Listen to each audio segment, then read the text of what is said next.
America में हर कोई glass को 3/4 आइस क्यूब से भरकर पीता है।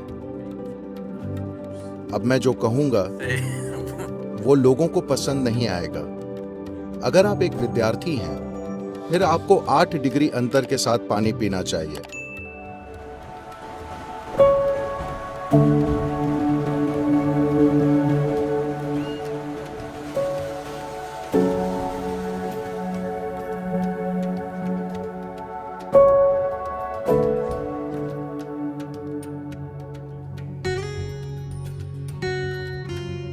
अमेरिका में हर कोई ग्लास को 3/4 आइस क्यूब से भरकर पीता है।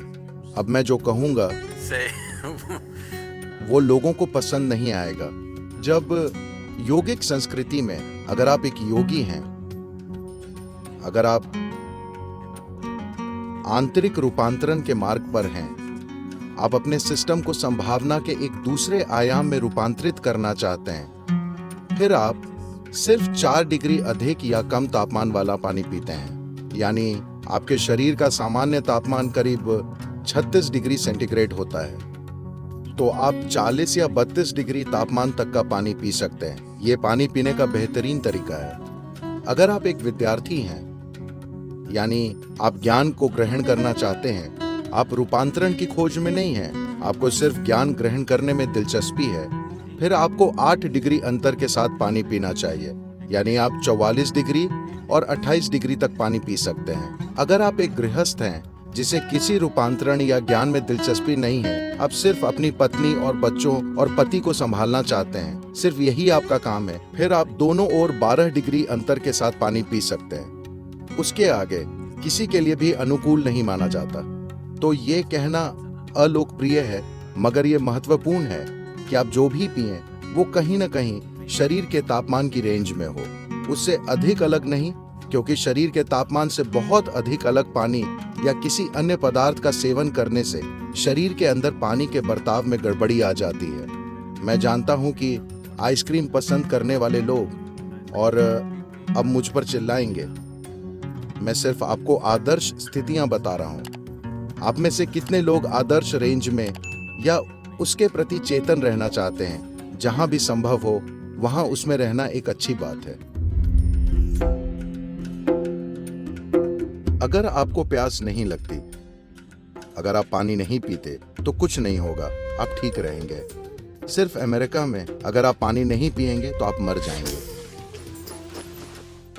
कहीं और लोग ऐसे ही पानी नहीं पीते। जब उन्हें प्यास लगती है तो वो पानी पीते हैं, वरना वे रेगिस्तान में भी ठीक रहते हैं। सिर्फ अमेरिका में ठंडे मौसम में हर कोई बोतल लेकर चलता है और लगातार घूंट भरता रहता है, क्योंकि मार्केटिंग मशीनों ने उन्हें ये यकीन दिला दिया है कि उन्हें ढेर सारा पानी पीना चाहिए। पानी का अत्यधिक सेवन, खासकर अगर उसे छोटे घूंटों में पिया जाए, शरीर सोख लेता है। जब वो सोखता है तो सोडियम का स्तर, जिसका संतुलन बहुत नाजुक होता है, वो कम हो जाएगा।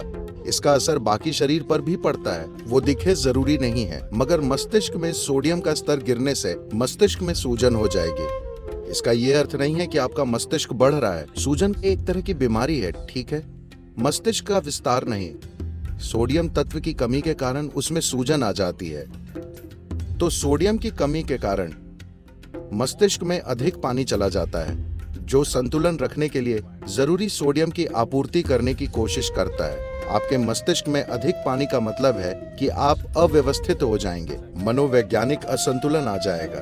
देखिए, अगर आप एक बार में ढेर सारा पानी पीते हैं तो शरीर तय कर लेगा कि कितना सोखना है, कितना बाहर फेंकना है। लेकिन अगर आप दिन भर घूंट भरते रहेंगे तो शरीर एक प्रकार से भ्रमित हो जाता है और जरूरत से अधिक पानी सोख लेता है। लेकिन मान लीजिए अभी आप 2 लीटर पानी पीते हैं, वो सारा शरीर में नहीं जाने वाला। जितनी जरूरत होगी वो ले लेगा, बाकी बाहर फेंक देगा।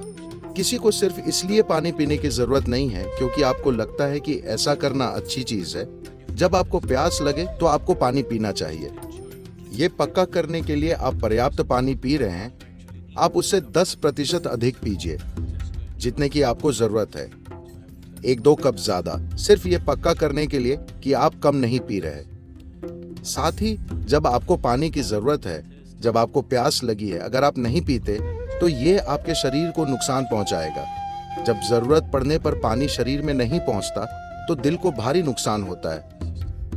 लेकिन जब मैं पानी कहता हूं तो ये सिर्फ द्रव के रूप में पानी पीना नहीं है। आपको अधिक पानी वाले खाद्य पदार्थ खाना चाहिए। अगर आप एक फल खाते हैं तो उसमें लगभग 90% पानी होता है। सब्जियों और बाकी चीजों में लगभग 70% पानी होता है। जब आप भोजन करें तो उसे कम से कम आपके शरीर में जल तत्व के प्रतिशत के बराबर होना चाहिए। तो आप जो भी खाएं उसमें कम से कम 70% जल तत्व होना चाहिए। इसलिए सब्जियों, फलों को आपके आहार का हिस्सा होना चाहिए ताकि वो मौजूद रहे।